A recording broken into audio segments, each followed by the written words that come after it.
Hello friends, welcome to learning sessions and this is the second video related to the IEIFS. तो first video अगर आपने अभी तक go through नहीं करी है तो लिंक उसका आपको वीडियो की डिस्क्रिप्शन में मिल जाएगा, वहां पर जाकर के वीडियो को गो थ्रू कर लीजिए। That's related to the first chapter of the module A related to IEIFS and basic point से देखें तो काफी ज्यादा इंपॉर्टेंट है। अदरवाइज उस चैप्टर में ज्यादा कुछ खास नहीं था, लेकिन in this particular chapter, in this particular video we are going to cover important concepts and इनसे रिलेटेड आपको क्वेश्चन एग्जाम में डेफिनेटली देखने को मिलने वाले हैं। तो वीडियो को एंड तक जरूर गो थ्रू करना एंड आपने अगर अभी तक चैनल को सब्सक्राइब नहीं किया है, फटाफट से चैनल को सब्सक्राइब कर लीजिए and press the bell notification icon so that you get updated whensoever we upload the new video over here. So let's start the session over here and it's related to the sectors of the Indian economy.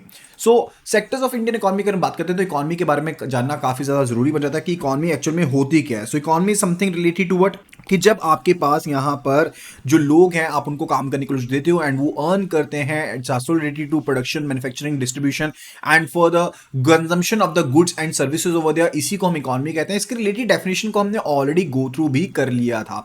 अब अगर हम sectors of Indian economy की बात करते हैं तो यहाँ पर कैटेगरीज के हिसाब से इसको डिवाइड किया गया है। First of all let me just tell you, it's related to the fact that कि इंडियन इकोनॉमी को जो यहाँ पर डिवाइड किया गया, दैट्स बेसिकली एक्चुअली क्लासिफिकेशन की बात करते हैं, it's basically on the basis of nature of activities, यानी कि कौन सी एक्टिविटीज यहाँ पर परफॉर्म की जाती हैं, या फिर it's basis on the working condition की वर्किंग कंडीशन कैसी है, and third one it's related to on the basis of the ownership, यानी कि ओनरशिप की बेसिस के ऊपर। ठीक है, तो सबसे पहले हम जानने वाले हैं on the basis of the nature of activities, किस तरह से यहाँ पर डिवाइड किया गया है सेक्टर्स ऑफ इंडियन इकोनॉमी को। It's particularly divided into primary sector, secondary sector and the tertiary sector. And tertiary sector को फर्दर आगे सब कैटेगरीज में डिवाइड किया गया। तो सबसे पहले जानते हैं यहाँ पर प्राइमरी सेक्टर के बारे में। प्राइमरी सेक्टर में आपके पास वो सभी इकोनॉमिक एक्टिविटीज आ जाती हैं जिनके पर्टिकुलरली जो नेचुरल रिसोर्सेज होती हैं वो कंज्यूम की जाते हैं, जैसे कि एग्रीकल्चर हो गया, फॉरेस्ट्री हो गया, फिशिंग हो गया, ये सभी क्या, this all are the primary sectors over there, क्योंकि ये पर्टिकुलरली इस्तेमाल करते हैं इन सभी रॉ मटेरियल्स का। यानी कि कहने का मतलब है कि जहां कहीं भी रॉ मटेरियल जो है उनका डायरेक्ट इस्तेमाल किया जाता है, that is particularly said to be what, उसी को हम क्या कहते हैं, प्राइमरी सेक्टर कहते हैं। एंड फर्दर इसको प्राइमरी सेक्टर इसलिए कहा जाता है क्योंकि ये सभी बाकी के प्रोडक्ट्स के लिए क्या बनता है, बेस बनता है। तो सबसे पहले बात करते हैं एग्रीकल्चर एंड अलाइड एक्टिविटीज के बारे में। यानी कि अगर हम बात करें पर्टिकुलरली यहां पर फार्मिंग के बारे में या फिर जो वेरियस फॉर्म्स होती हैं वो सभी किसका पार्ट बनते हैं, प्राइमरी सेक्टर का ही पार्ट बनते हैं। यानी कि आप पर्टिकुलरली अगर लाइव स्टॉक को पालते हो या फिर क्रॉप्स को उगाते हो, उनको कल्टीवेट करते हो, वो पर्टिकुलरली कहीं ना कहीं तो रॉ मटेरियल की तरह बनेंगे ना। इसी तरह से फिशरी है जहां पर आप फिशिंग करते हो, फॉरेस्ट्री है तो फॉरेस्ट से भी आपको कितनी ज्यादा कुछ चीजें मिलती हैं। सो ये सभी रॉ मटेरियल प्रोवाइड करते हैं जिनका इस्तेमाल आगे सेकेंडरी या टर्शरी सेक्टर्स में होता है। इसी तरह से माइनिंग के थ्रू भी आप मेटल्स को एक्सट्रैक्ट करते हो और रॉ मटेरियल जो होते हैं वो अर्थ से एक्सट्रैक्ट करते हो जिनका इस्तेमाल आगे जाकर के होता है। एंड इसी तरह से हंटिंग जो है वो भी पर्टिकुलरली क्या है कि आप जानवरों को मारते हो एंड फर्दर उसका इस्तेमाल किया जाता है मीट के लिए, हाइड्स के लिए या फिर और प्रोडक्ट्स के लिए जिनको आगे सेल किया जाता है। So basically that forms the raw material for the other industries over there. अब उसके बाद प्राइमरी सेक्टर के बाद बात आती है related to the secondary sector या फिर जिसको इंडस्ट्रियल सेक्टर भी कहा जाता है। अब जो भी आपके पास इकोनॉमिक आपके पास एक्टिविटीज होती हैं वहां पर पर्टिकुलरली क्या होता है कि आप रॉ मटेरियल जो कि आपने एक्सट्रैक्ट किए थे प्राइमरी सेक्टर से, आप उनका इस्तेमाल करते हो इस पर्टिकुलर सेक्टर के अंदर, that is the secondary sector over here.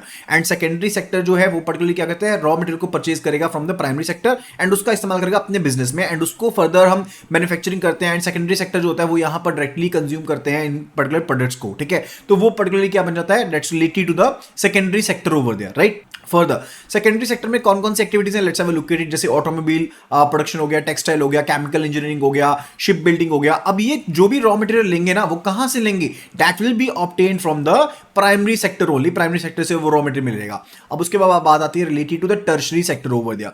अब टर्शरी सेक्टर के केस में आपके पास वो सभी इकोनॉमिक एक्टिविटीज आती हैं जो कि सर्विसेज प्रोड्यूस करती हैं, जैसे कि education, health care, banking, communication, यानी कि जो भी सर्विसेज आपकी हो रही हैं वो किसका पार्ट बनती हैं, वो आपका टर्शरी सेक्टर का पार्ट बनती हैं। एंड प्राइमरी सेक्टर जो होता है वो भी आपका एक कंज्यूमर हो सकता है टर्शरी सेक्टर का, जो उसका इस्तेमाल करे या प्रोडक्ट्स को परचेज करे from the tertiary sector over there. ठीक है, तो इस तरह से इस्तेमाल होता है। यानी कि आप हो सकता है कि सर्विसेज का इस्तेमाल कर रहे हो किसी चीज के एक्सट्रैक्शन करने के लिए। तो पर्टिकुलरली क्या हुआ कि प्राइमरी जो आपके पास सेक्टर था, let me right over here, यानी कि जो आपके पास प्राइमरी सेक्टर था उसने यहां पर इस्तेमाल किया सर्विसेज का, किसकी तरफ से, जो टर्शरी सेक्टर से सर्विसेज आ रही थी उनकी तरफ से जो सर्विस आ रही थी उसका इस्तेमाल यहां पर किया गया। ठीक है, दैट इज अ फंडा रिलेटेड। एंड अब ये तीन मेजर सेक्टर तो हो गए, लेकिन यहां पर दो सब कैटेगरीज हैं जो कि किसके अंडर आती हैं, those are under the tertiary sector over there, that is the quaternary and the quinary sectors over there. तो यहां पर क्वाटरनरी सेक्टर के बारे में जानते हैं, जिसको हम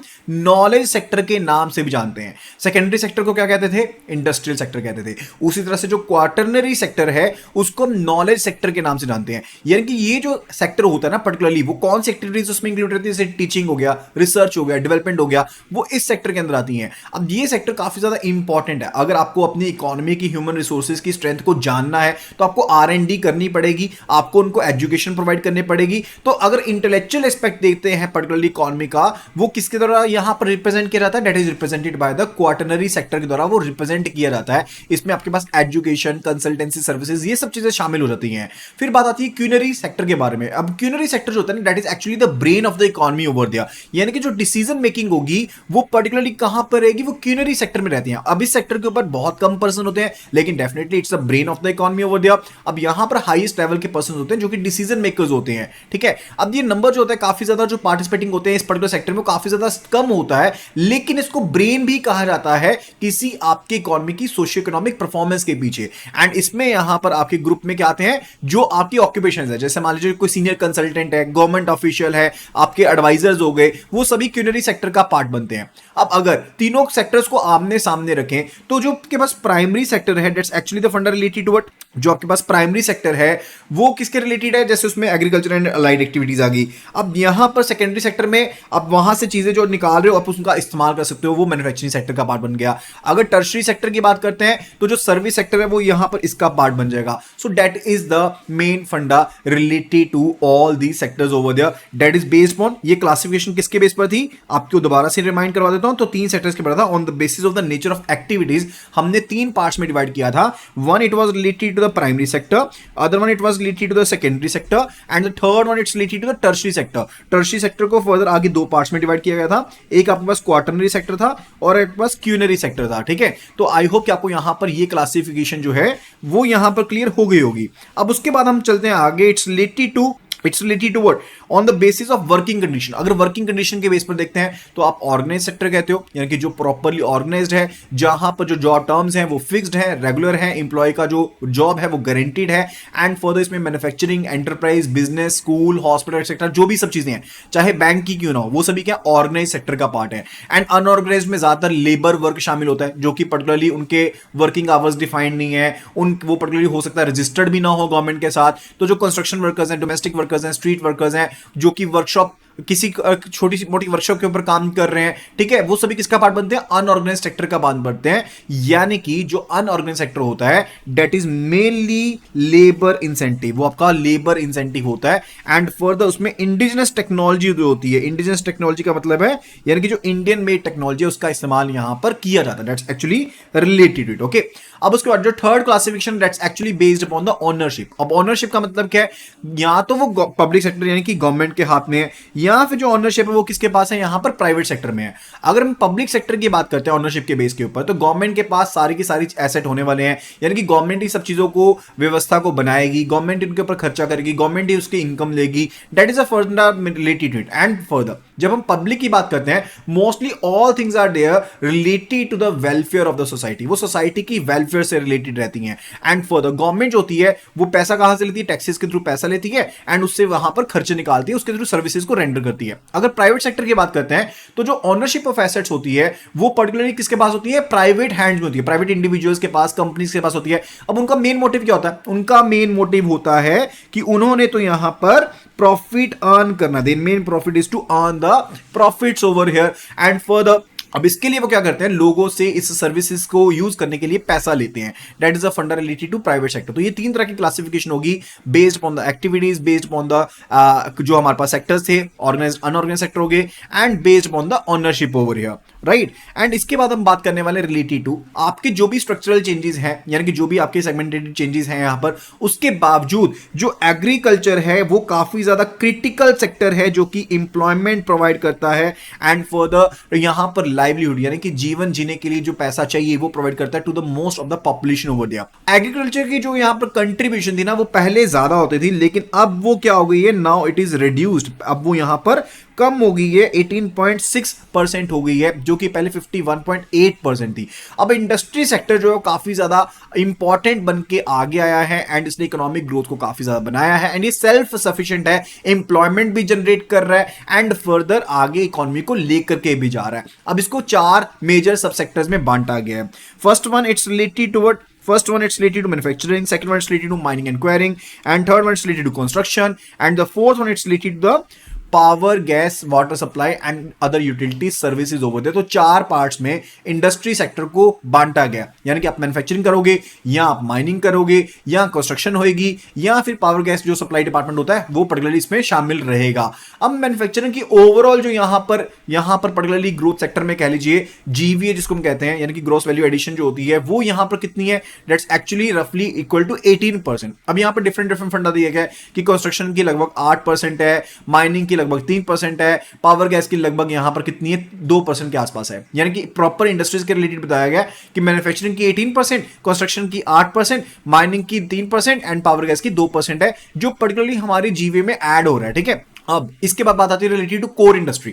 अब कोर इंडस्ट्री पर्टिकुलरली वो होती है कि जो मेन की इंडस्ट्रीज हैं किसी भी इकोनॉमी की, उसको हम कोर इंडस्ट्री कहते हैं। अब इंडिया में यहां पर टोटल 8 कोर इंडस्ट्रीज हैं, जैसे कि रिफाइनरी हो गया, इलेक्ट्रिसिटी, नेचुरल गैस हो गया एंड फर्दर आपके पास क्रूड ऑयल हो गया, फर्टिलाइजर्स हो गए, सीमेंट हो गया, स्टील, कोल, ये आपके पास 8 टोटल की इंडस्ट्रीज हैं यहां पर इंडिया में। अब आपको एज इट इज इनके नेम को याद रखने की जरूरत नहीं है, लेकिन आपको आइडिया होना चाहिए कि कोर इंडस्ट्री की बात करें तो वो मेन इंडस्ट्री जो कि की कंपोनेंट्स होती हैं किसी पर्टिकुलर इकोनॉमी के अंदर। तो इंडिया में कितनी है, 8 हैं टोटल। ठीक है, अब उसके बाद सनराइज इंडस्ट्री। सनराइज इंडस्ट्री का मतलब होता है वो सेक्टर पर्टिकुलरली जो अभी अपनी इन्फेंसी में है, यानी कि अभी बिल्कुल छोटा बच्चे की तरह है, लेकिन वो आगे जाकर के काफी ज्यादा ग्रोथ शो कर देगा। ठीक है, यानी कि हाई ग्रोथ रेट उसमें पॉसिबल है, उसमें काफी ज्यादा इनोवेशन की पॉसिबिलिटी है एंड उसमें यहां पर अगर पब्लिक अवेयरनेस आ गई सेक्टर के बारे में तो इन्वेस्टर्स उस जगह पर पैसे अपने काफी ज्यादा लगा देंगे। जैसे कि इंफॉर्मेशन टेक्नोलॉजी देख लीजिए, देखिए पहले लोग इंफॉर्मेशन टेक्नोलॉजी में पैसे लगाते थे, अगर आज की डेट में एआई में देखें तो काफी ज्यादा लोग पैसे लगा रहे हैं,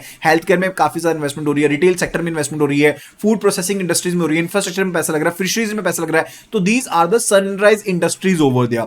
अगर सर्विस की बात करते हैं, सर्विस क्या होती है, इनटेंजिबल, यानी कि जिनको छू नहीं सकते, फील नहीं कर सकते, इनविजिबल होती है, लेकिन वो रेंडर की जाती है। जैसे कि मान लीजिए आप ट्रेड कर रहे हो, रिपेयर कर रहे हो, होटल्स हो गए, रेस्टोरेंट हो गए, ये सभी क्या ये सर्विसेज की एग्जांपल है। ठीक है, एंड इनकी प्रोपोर्शन जो हुई है वो पर्टिकुलरली इंक्रीज हुई है, पहले ये कम होती थी लेकिन अब इनकी प्रोपोर्शन जो है वो यहां पर इंक्रीज हो गई है। एंड इसके साथ ही हमारा जो ये वाला यूनिट है रिलेटेड टू दिस पर्टिकुलर वो यहां पर खत्म होता है। And do rate the video at the earliest, जल्दी से जल्दी वीडियो को रेट कर दीजिए। आई होप कि आपको यहां पर वीडियो पसंद आई होगी एंड फटाफट से आप हमारी वेबसाइट जो है iibf.info इसको यहां पर विजिट कर लीजिए। यहां पर जाकर के आपको जाना है JAIIB में एंड JIIB में जाकर के आपको सिंपली करना है sign up, which is absolutely free over there.